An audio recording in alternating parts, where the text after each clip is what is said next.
Assalamualaikum warahmatullahi wabarakatuh. Saya Yuni Trisnaningsih dari kelas 4A Manajemen. Di sini saya akan menjelaskan yaitu tentang konsumsi dan investasi. Baiklah, berikut penjelasannya.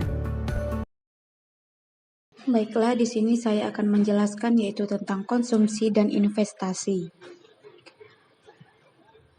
Konsumsi adalah tindakan pelaku ekonomi, baik individu maupun kelompok, dalam menggunakan komoditas berupa barang maupun jasa untuk memenuhi kebutuhannya.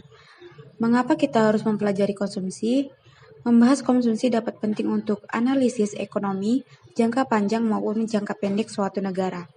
Secara agregat, konsumsi merupakan penjumlahan dari pengeluaran seluruh rumah tangga yang ada dalam suatu perekonomian. Dalam mengetahui total pengeluaran dari suatu perekonomian, maka akan dapat diketahui beberapa masalah penting yang muncul dalam perekonomian, seperti pemerataan pendapatan, efisiensi, penggunaan sumber daya alam suatu perekonomian, dan masalah lainnya.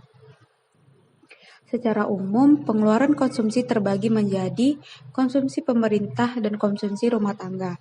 Namun, dalam pembahasan kali ini, saya lebih menekankan pada konsumsi rumah tangga.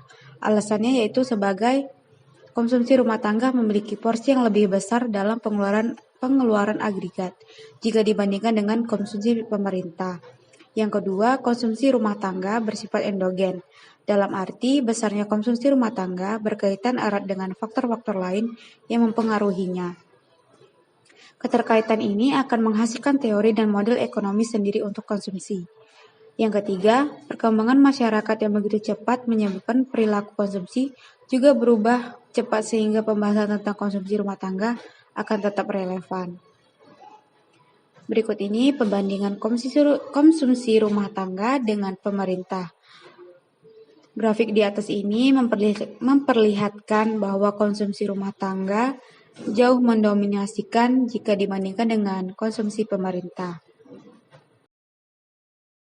Selanjutnya, yaitu faktor-faktor yang mempengaruhi ekonomi. Yang pertama ada faktor ekonomi.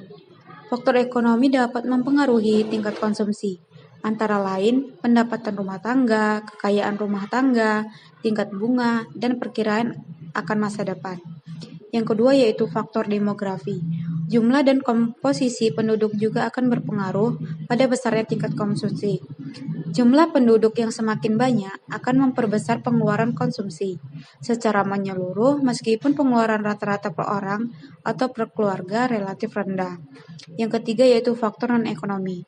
Faktor non-ekonomi ini yang banyak berpengaruh terhadap besarnya konsumsi yaitu faktor sosial budaya masyarakat. Selanjutnya tuh ada teori konsumsi. Menurut beberapa para ahli, yang pertama menurut J.M. Keynes. Keynes berpendapat dalam teorinya bahwa yang menentukan besarnya pengeluaran rumah tangga saat ini, baik perorangan maupun keseluruhan adalah pendapatan disposable saat ini. Dalam asumsinya ada batas konsumsi minimal yang tidak bergantung pada tingkat pendapatan. Dengan kata lain, ada konsumsi yang memenang harus dipenuhi walaupun tingkat pendapatan sama dengan nol. Inilah yang disebut dengan konsumsi otonomus. Pendapatan dapat digunakan untuk keperluan konsumsi dan sebagai lagi ditabung. Secara matematis, hal ini dapat ditulis rumusnya yaitu Y sama dengan C tambah S, di mana Y itu pendapatan, C itu konsumsi, dan S itu tabungan. Teori menurut Irving Fisher. Menurut beliau, seseorang akan memutuskan beberapa banyak pendapatan yang dikonsumsi dan berapa banyak yang ditabung dengan mempertimbangkan kondisi pada saat ini dan di masa depan. Semakin banyak ia dikonsumsi saat ini, maka akan sedikit yang dapat ia konsumsi di masa depan. Fisher menunjukkan kendala yang dihadapi konsumen dan bagaimana mereka memilih antara konsumsi dan tabungan. Masyarakat rasional akan berusaha menambah jumlah barang dan mutu barang atau jasa yang dikonsumsi. Masyarakat yang mengkonsumsi lebih sedikit dari yang sebenarnya terjadi karena keterbatasan anggaran atau budget constraint. Selanjutnya, ketika mereka harus memutuskan beberapa yang harus dikonsumsi dan beberapa yang harus ditabung, mereka menghadapi apa yang disebut interporal budget constraint. Selanjutnya, menurut Franco Modigliani, beliau berpendapat bahwa kegiatan konsumsi adalah kegiatan seumur hidup.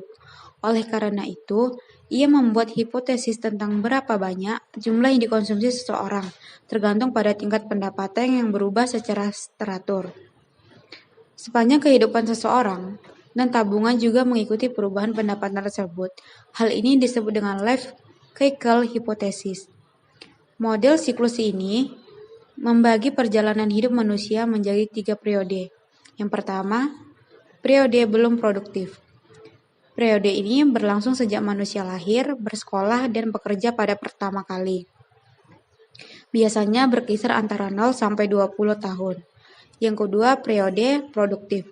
Periode ini berlangsung antara manusia 20 sampai 60 tahun. Selama periode ini, manusia mulai dapat meraih tingkat penghasilan yang meningkat sehingga sudah dapat memenuhi kebutuhan konsumsinya sendiri. Yang ketiga, periode tidak produktif lagi. Periode ini berlangsung di atas umur 60 tahun. Selanjutnya yaitu menurut Milton Friedman. Dalam hipotesisnya, dikemukakan bahwa konsumsi tergantung dari pendapatan permanen seseorang. Yang dimaksud pendapatan permanen ini adalah tingkat pendapatan rata-rata yang diharapkan akan diperoleh dalam jangka panjang. Sumber pendapatan permanen ini bisa berasal dari pendapatan upah atau gaji, maupun dari non-upah atau misalnya uang sewa. Pendapatan permanen akan meningkat bila individu menilai kualitas dirinya baik dan mampu bersaing dengan orang lain untuk memperoleh pendapatan. Dengan keyakinan tersebut, maka harapannya akan upah yang akan diterima dan kekayaan yang dimilikinya akan meningkat pula. Pendapatan saat ini tidak selalu sama dengan pendapatan permanen. Hal ini disebabkan oleh adanya pendapatan yang tidak permanen yang besarnya berubah-ubah. Pendapatan inilah yang disebut dengan pendapatan transitori. Secara sistematis, pendapatan seseorang dapat ditulis sebagai berikut. Di sini rumusnya yaitu Y sama dengan YP ditambah YT, di mana Y itu pendapatan yang dapat dijalankan, yang dapat dibelanjakan, atau pendapatan disposable. YP itu pendapatan permanen, dan YT yaitu pendapatan transitori.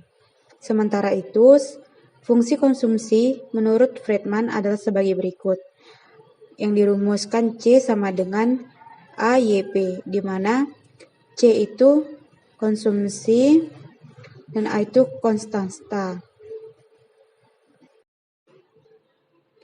Hubungan antara konsumsi, tabungan, dan pendapatan. Pada pendapatan rendah, tabungan akan dipakai untuk membiayai konsumsi. Kita bisa melihat bahwa tabungan tetap minus hingga mencapai pendapatan 500.000. Ini menunjukkan bahwa pengeluaran untuk konsumsi dibiayai oleh tabungan atau pendapatan masa lalu yang disimpan. Selanjutnya yaitu peningkatan pendapatan akan meningkatkan konsumsi. Pada pendapatan rupiah 600.000, jumlah konsumsinya adalah 550. Konsumsi juga meningkatkan menjadi 800.000 pada saat pendapatan 900.000. Rumah tangga akan menabung pada pendapatan lebih tinggi. Saat rumah tangga mendapatkan pendapatan yang tinggi, sebuah keluarga mampu untuk menabung. Jumlah tabungan juga akan meningkat sejalan dengan meningkatnya pendapatan. Selanjutnya yaitu investasi.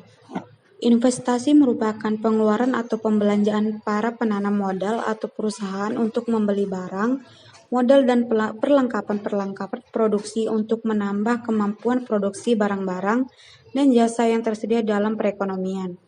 Produksi barang-barang dan jasa ini akan memungkinkan perekonomian menghasilkan barang dan jasa yang lebih banyak di masa yang akan datang, dan juga untuk menggantikan barang-barang modal yang telah habis masa gunanya dan perlu didepresiasikan. Jenis investasi. Terdapat 3 jenisnya. Yang pertama, investasi real. Real ini adalah investasi terhadap barang modal seperti untuk pembelian pabrik, mesin-mesin, peralatan produksi, atau gedung yang baru. Yang kedua, investasi persediaan, yaitu investasi dalam bentuk persediaan baik dalam bahan baku, produksi maupun barang jadi yang digunakan sebagai cadangan dengan tujuan meningkatkan keuntungan masa yang akan mendatang. Yang ketiga ada investasi residensial. Investasi residensial ini dalam bentuk tempat tinggal seperti rumah, kantor, dan apartemen.